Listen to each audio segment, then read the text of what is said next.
Hey guys, welcome back to my channel, and if it's your first time here, please do consider subscribing as it'll really help me out a lot.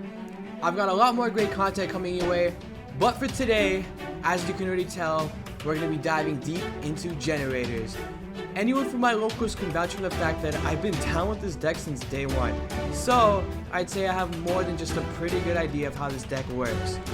Also, if there's anything specific that you want to watch, all the timestamps are in the description below, so check those out. Alright guys, so welcome to part 1, which is the Archetype introduction. Here I'm going to be covering all the generator cards, so the monsters, the spells, the traps, what they do, which ones are good, which ones are bad, how many copies you should be playing of each. So yeah, for the first one, let's start off with the one normal summon of the deck, Lopter. Lopter is like an in-archetype lone fire blossom, and it's exactly what this deck needed. This card will get you access to your field spell. It'll make your plays less linear, meaning you can summon your Lopter off of your boss stage, and then judging by what your opponent is playing, you can decide whether you want to go into like an Utgard, a Nidhogg, or a Har, whichever one it is. Alright, so this card reads, you can only control one Lopter, Shadow of the Generator bosses. All generator monsters you control gain 1000 attack defense during your opponent's turn only, which is actually pretty huge because your tokens were already 1500, which caught a lot of people off guard because why are you summoning 4 tokens with 1500 attack and defense each? But now they're at 2500. So during the main phase, quick effect, you contribute 1 generator monster, special summon 1 level 9 generator monster with a different name from your deck. You can only use this effect of Lopter, Shadow of the Generator bosses once per turn. This is a mandatory 3 of. You have to play 3 copies of this card in your deck. If you're not doing that, you are not playing Generators correctly. So on your turn, you typically want to be getting Mardell. The Mardell is going to either search you your boss stage. If you're greedy, you're going to grab Boss Quest. If you have Call by the Grave, though, it's fine. Definitely go for the Boss Quest if you can. Now, on your opponent's turn, you're going to be wanting to summon Lopter off of your boss stage. And then from there, you actually get a chance to wait and see what your opponent is playing. And this is what I alluded to earlier. Like, maybe you want to banish something. Or if you know your opponent's going to be adding a lot of cards, you're going to definitely be summoning Har. Or if you can telegraph that they have an evenly match or they're trying to enter the battle phase, you're definitely going to go into the Har. Okay, so let's talk about the rest of the monsters, which you can call the bosses of the deck. Because they're all level 9 except for one, which is an Xyz. But we'll get into that later. So let's do it like this. We're going to start with the not so good ones, and we're going to get progressively better over time. So we're going to start off with Frody. And Frody, dude, this card upsets me because this card could have been so good, but we'll get into why it's not. So, you can only control 1 Frody Generator Boss of Swords, and before I have to reiterate myself for all of these cards, I'm going to make note of this right now. For every single Generator monster, you can only control 1 of them at a time. So, continuing with the effect. You contribute any number of generator monsters and or warrior monsters, then target that many monsters on the field, destroy them. Then your opponent can draw cards equal to the number of monsters destroyed on their field. You can only use this effect of Frody, Generator Boss of Swords, once per turn. Dude, the second part of that effect where your opponent gets to draw cards, I understand what they were thinking. They wanted you to have a way to activate your boss stage, but like, come on, man. So yeah, with that said, I probably would not play more than 1 copy of this card in your deck. If anything, honestly, I would play 0. But yeah. The next card that you can also play 0 copies of is Naglfar. Not only does he have an incredibly stupid name, he also has an incredibly stupid effect. So, if a card you control would be destroyed by battle or card effect, you can destroy 1 generator monster or 1 beast warrior monster you control instead. You can only use this effect of Naglfar, Generator Boss of Fire, once per turn. Doesn't sound too bad, you get a protection. But this effect would be so much better if it didn't interact with the tokens the way that it did. So, you would think that you would be able to protect 3 tokens by tributing 1. However, that's not how it works. if you want to protect the tokens, you would have to tribute Naglfar. You can't choose to tribute one of them to protect the rest, because they are all trying to be destroyed at the same time. Now another kind of bad card, but one that I would say you would have to play one copy of typically, is Dovulgus. So you can tribute any number of generator monsters and or machine monsters, special summon from your hand in defense position, exactly that many generator monsters and or machine monsters, all with different names from each other and different names from the tributed monsters. You can only use this effect of Dovulgus, Generator, Boss of Iron once per turn. So the reason that you kind of have to play this card at 1 is because there are those unfortunate hands where you do open up like 4 bosses. It sucks, but it does happen. And Dovulgus is a great way to unbrick your hand by getting rid of your tokens and getting all of your bosses on the field. And if you have enough interruption to make your opponent pass their turn, on your next turn, you have a bunch of rank 9 Xyz plays that you can go into. Finally, moving along to some better cards, we have Hela. Hela is typically played at 1 or 2 copies. Personally, I do prefer 2, just because she is great at recycling your resources. Sometimes you end up with all of your good generator cards in the graveyard, and Hela is just fantastic at making sure you can get them back onto the field. So, you can tribute 1 generator monster, this is a quick effect by the way, or zombie monster, then target 1 generator monster or 1 zombie monster in your graveyard with a different name than the tributed monster had on the field, special summon that monster in defense position. You can only use this effect of Hela, Generator, Boss of Doom once per turn. Alright, now we're moving on to Mardell. So, if this card is normal or special summon, you can add 1 generator card, which is any card, spell, trap, monster, or 1 plant monster from your deck to your hand, except Mardell, Generator, Boss of Light. You can only use this effect of Mardell, Generator, Boss of Light once per turn. So this card is just fantastic because it gets you to any generator card that you want, and with Lopter now being in a TCG, you can normal summon Lopter, tribute Lopter, get Mardell, and then you can search your stage. In times of desperation, a play that you can make is if you open Monstrosity and a copy of Mardell, you can use the Monstrosity effect to special summon a level 9 from your hand, special Mardell, search your field spell, and then you can go off from there. Up next, we have the only in Archetype monster that is not a main deck monster. He goes by the name of Jormungandr, Generator, Boss of Eternity. So, this monster requires 2+ level 9 monsters. You can only control 1, as I've told you before. The same applies with the Xyz monster. This card's original attack and defense becomes 1000 times its number of materials. Quick effect, you can detach 1 material from this card. Each player draws 1 card. Then each player that drew attaches 1 card from their hand or field to this card. You can only use this effect of Jormungandr, Generator, Boss of Eternity once per turn. So previously, I would say before Eternity Code, this card would see no play in the deck. Like, some people may have it in the extra deck, but them actually summoning it is a different story. Now, with Girsu being legal in the TCG, people actually have a reason to play this card. And that's a combo that I'm going to be showing you guys later in the video.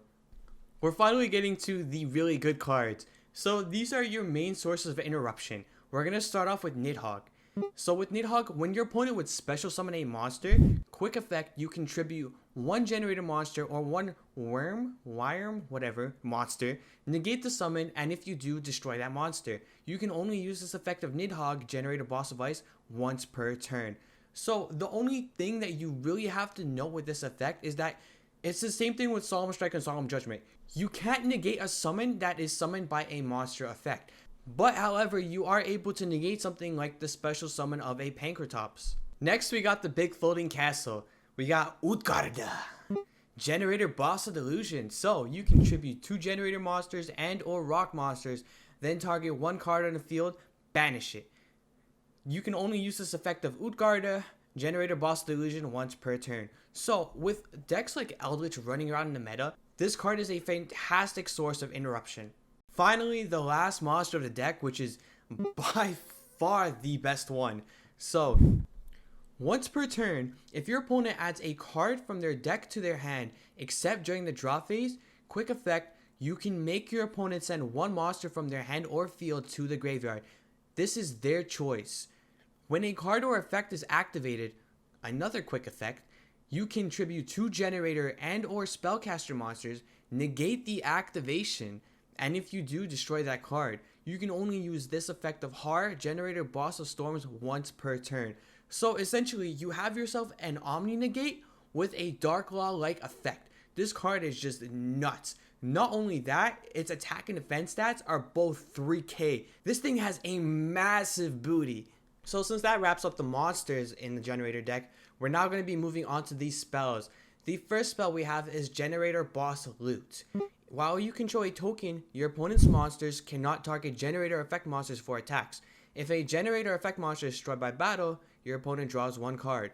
You can only use this effect of Generator Boss Loot once per turn. This card sucks. Next. So now a spell that people actually play is Generator Boss Quest. You reveal 1 Generator monster in your hand, and if you do, add up to 2 Generator spells traps with different names from each other from your deck to your hand, except Generator Boss Quest. Then, place the revealed card on the bottom of your deck. You can only activate 1 Generator Boss Quest per turn. So, important things to note about this card. 1, it doesn't reveal for cost. So, if your opponent asks for the reveal, that means you have the okay to resolve the effect. And if they try to say anything about it, well, too bad. 2, this is a great way to unbrick your hand, because not only do you get to get rid of a boss in your hand, you're putting the boss to the bottom of the deck, and this way you're not losing resources for your stage. Alright, so now let's cover the field spell. The field spell is the main reason why anybody chooses to play Generators, because this field spell is insane. So it reads, once per turn, if a card is added from the main deck to your opponent's hand except during the damage step, you can special summon 1 Generator monster from your deck in defense position.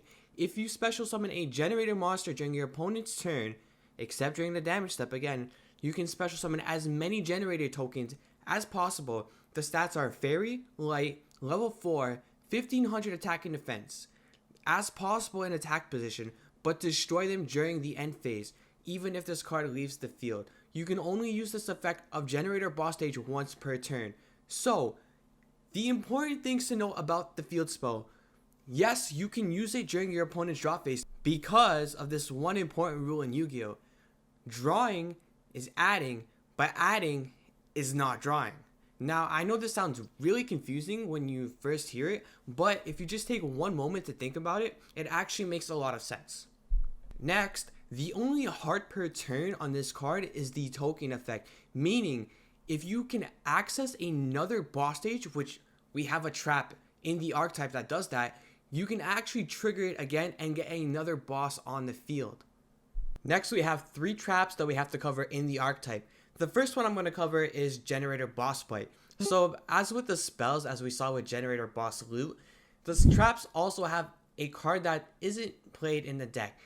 This one is a bit better than Loot, but it's still not that great, and it's not worth playing in the deck. So this card reads, tribute any number of Generator monsters, then target 1 face-up Xyz monster you control. Attach exactly that many Generator monsters from your hand, field, and or graveyard to it, except the monsters tributed to activate this effect.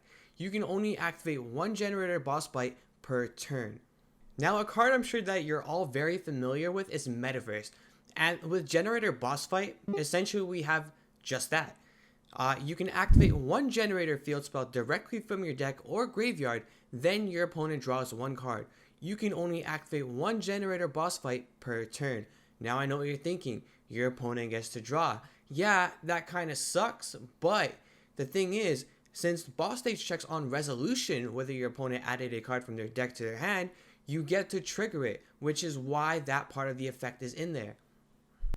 And now with the third and final trap, and the final card in the archetype to wrap up the archetype introduction, we have Generator Boss Room. So, this card reads, when your opponent activates a card or effect in response to the activation of your Generator card or effect, you can discard 1 card for cost. Your opponent's activated effect then becomes each player draws 1 card. You can only use this effect of Generator Boss Room once per turn. So a way to look at this card is as a pseudo Call by the Grave. However, it has a lot more versatility than Call by the Grave, because Call by the Grave can only prevent your opponent from using cards such as Ash Blossom, but this card is able to stop cards such as Twin Twister and Cosmic Cyclone. Welcome to part 2 of the Generator guide. In this part of the guide, we're going to be covering popular tech choices, specifically 3 cards that are seeing play in Generator decks as of right now. Now, I just want to make a quick note that for the tech choices and for the hand trap choices, these are specifically catered towards the pure build. However, these cards are definitely playable in the non-pure builds as well. So, for the first card we're going to cover, it's World Legacy Monstrosity, and this card is just fantastic for this deck. It is a card that is created for level 9s, and Generators are a deck that is based around level 9s. Who would have thought that the two would work well together? So, for World Legacy Monstrosity, you can activate one of these effects. Either special summon one level 9 monster from your hand, or you can activate the effect to target one level 9 monster you control, special summon from your deck 2 level 9 monsters, each with different original type and attribute from that face-up targeted monster, and with different names from each other. But those 2 monsters cannot declare an attack, also destroy them during the end phase. You can only activate one World Legacy Monstrosity per turn. So, this card is fantastic either on your turn or your opponent's turn. On your opponent's turn, you're able to access more interrupts, and a tech that has been played before that I'm not mentioning right now is Nightmare Corruptor Italy, because Italy actually protects your level 9 monsters from being destroyed. So in the end phase, you actually get to hold on to them. On your turn, if you already have a level 9 on your field, you get access to a free rank 9 play. The next card on this list doesn't really need much of an explanation. The name is Kujikiri Curse, and it is the level 9 trade-in of the deck. So, same as trade-in, send one level 9 monster from your hand or face up to the graveyard for cost, and then draw 2 cards. You can only activate one Kujikiri Curse per turn. This card is just a fantastic way to get through your deck faster, to access stuff such as stage or any other important cards that you may be playing in your deck. Eternity Code was an absolute blessing for Generators. So, another card which doesn't have Generator in its name but might as well be a generator is Trias Hierarchia, whatever. I don't know how to say the name, but its effect is during the main phase, if this card is in your hand or graveyard, quick effect, you contribute up to 3 fairy monsters, which is exactly what your tokens are. Special summon this card, but banish it when it leaves the field. Then, you can apply the following effects in sequence depending on the number of tributed monsters. 2+, destroy 1 card your opponent controls. 3, draw 2 cards. You can only use this effect of Trias once per turn. This card is fantastic for either 1, interrupting your opponent with a free pop of any card, not even specifically monster, it could be a monster, spell, or trap, and 2, for making use of tokens that otherwise would have just died in your opponent's end phase. Welcome to part 3 of the Generator guide. In this part of the guide, we're going to be covering spicy tech choices.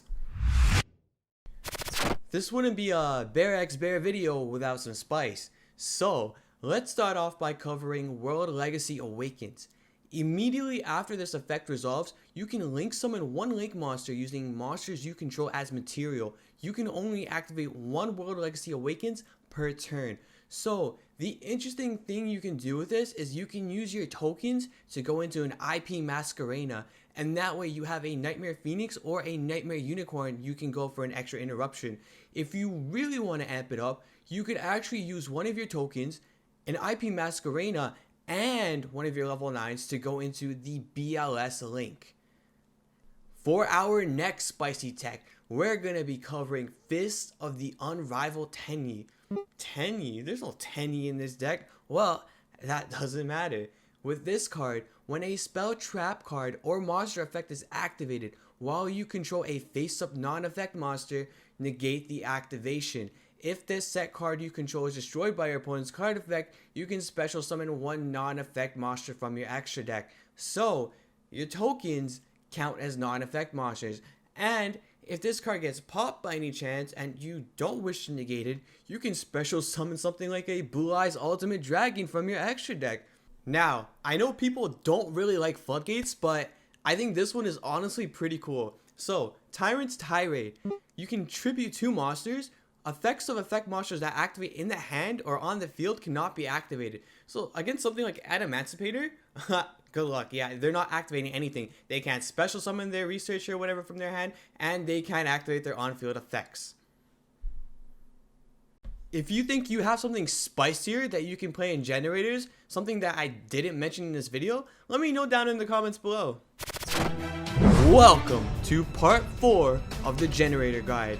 In this part of the guide, we are going to be covering hand trap choices. So this is actually going to be a very brief part of the guide because there's nothing really specific to cover here. This deck is very versatile in the fact that it can play just about any hand trap in the game.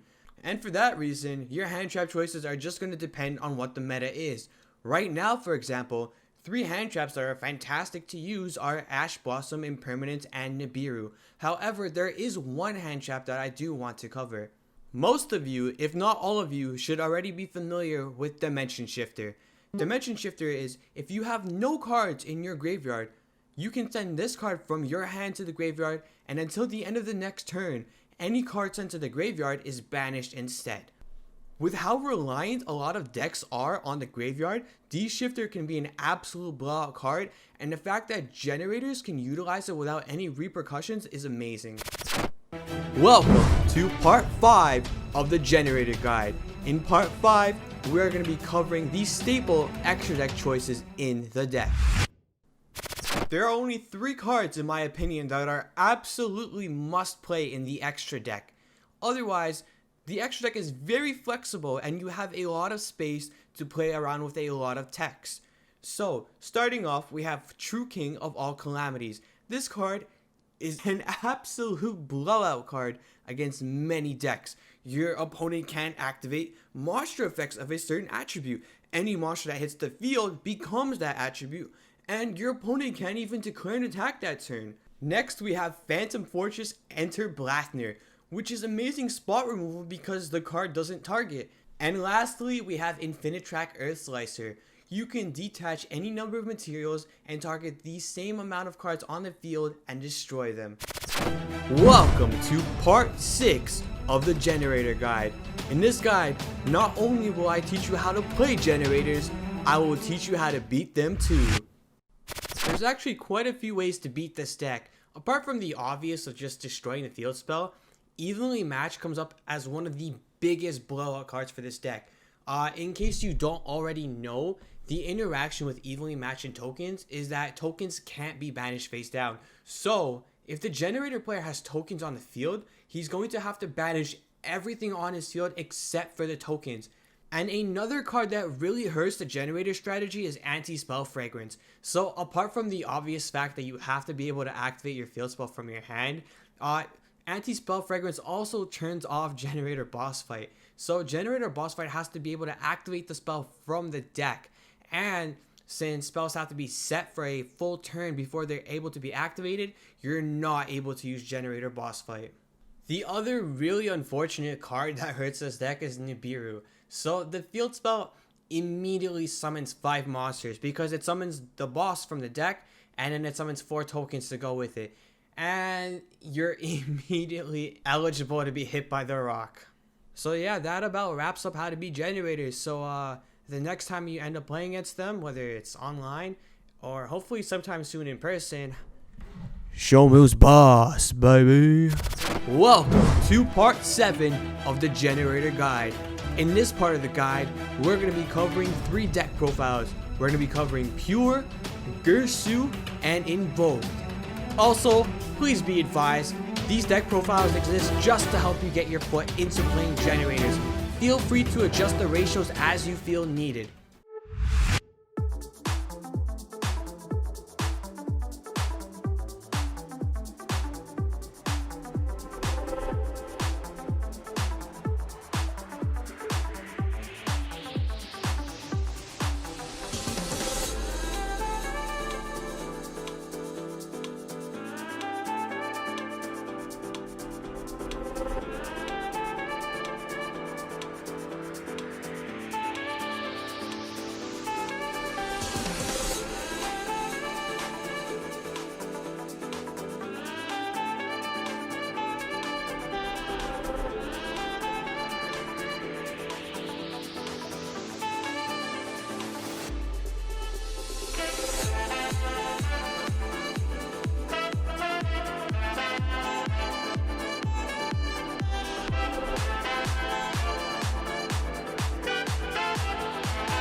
Welcome to part 8 of the Generator guide. In this part of the guide, we're going to be showing off a few combos for you guys. Welcome to the combo portion of the video. So for the very first combo, it's a 2-card combo. This is mainly used in the pure variant, but can be used in the other variants as well. So your 2-card combo consists of Lopter and World Legacy Monstrosity. Your first step is going to be normal summon the Lopter. Next, you're going to activate his effect, Tribute for cost. You're going to be special summoning your Mardell, preferably in defense position, just because you never know. You're going to be activating Mardell's effect to search any Generator card. In this instance, since we're just displaying the 2-card combo, you're going to be searching for your Generator boss stage. However, if you did have another Generator card in hand, specifically a monster, you could search Generator boss quest, and then you could reshuffle the Generator into the deck. Sorry, not reshuffle, but place him to the bottom. And then you can grab yourself a boss room and a boss stage or a boss fight. Whatever you don't have in your hand, you grab. So now we're going to continue. We're going to be activating the Monstrosity, targeting our Mardell. We're going to be special summoning. In this instance, it doesn't really matter. It just depends on how you want to play it. You could set up Hela for next turn by whatever you want to detach from your Xyz that we're going to summon. But for this instance, let's just use Har and Davolgis. So we're going to be special summoning these two. We're going to be overlaying them because if we don't utilize them this turn, they're going to be destroyed in our end phase. So we overlay them. We're going to summon our VFD. Put him in the extra monster zone, and the reason you want to do this and not keep him in the main monster zone is because you want to get as much use of your tokens as possible from your boss stage. And to end our turn, we're going to be activating boss stage. In our opponent's draw phase, we're going to be activating boss stage, summoning whatever it is you want, whether it's a Hela, a Har, whatever you choose. And we're also going to be activating our True King of all calamities. For our next combo, we're going to be doing it for the Girsu variant, and all you need for this combo is just one single card. This combo is absolutely insane, and you'll see why. So, we're going to be starting off by normal summoning our Girsu, activating Girsu's effect to send World Armor from our deck to our graveyard. From this instance, we're going to be activating Girsu's effect, summoning a token to both our side of the field and our opponent's side of the field. Then we're going to be linking off our token to go into a Link Karibo, and we're going to be linking these two off to go into a Lib. From this point on, you want to be activating Lib's effect in order to set World Legacy Succession to your Spell and Trap zone. Next, we're going to be linking off the Lib to go into a Link Ross. Now, important to note, if you want to play around evenly matched, you don't have to activate Lib's effect. However, if you don't know what your opponent is playing yet, or perhaps it's game 1, then maybe you want to activate Lib's effect so your opponent is forced to send a token at least, and then you can activate Har's effect after in another part of this combo to make your opponent send a monster from their hand or field to the graveyard. So now, our mandatory that we have to activate for this combo to work is a Link Ross. So we're going to be summoning 2 tokens. You could also summon 1. It's not crucial to summon 2, but for this instance, we're going to be summoning both of them. So we're going to be activating Link Karibo's effect in the graveyard, special summoning him, and then we're going to follow up by activating World Legacy Succession to summon World Armor from our graveyard under Link Ross. Next, this is why this combo is so good. We're going to activate World Armor's effect, and we're going to be searching our World Legacy Monstrosity. From here on out, you can use any combination of these 3, but for example's sake, we're going to use Link Ross, World Armor, and the token, and we're going to go into the Trishula Fusion. For the Trishula Fusion, all you need to summon this card is 3 monsters with different names, and it is a level 9. So now we're going to be activating Monstrosity, targeting Trishula, and we're going to be summoning Mardell and Har.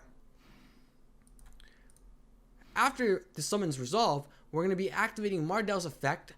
We're going to search ourselves our Generator boss stage, and then we're going to be activating our boss stage. From here on out, you want to be overlaying Mardell and your Trishula Fusion, and you want to go into Jormungandr. Next, you're going to be activating Jormungandr's effect for both players to draw 1 card. Your opponent's going to pick 1 card from their hand to attach to Jormungandr's material, and you're going to be doing the same thing.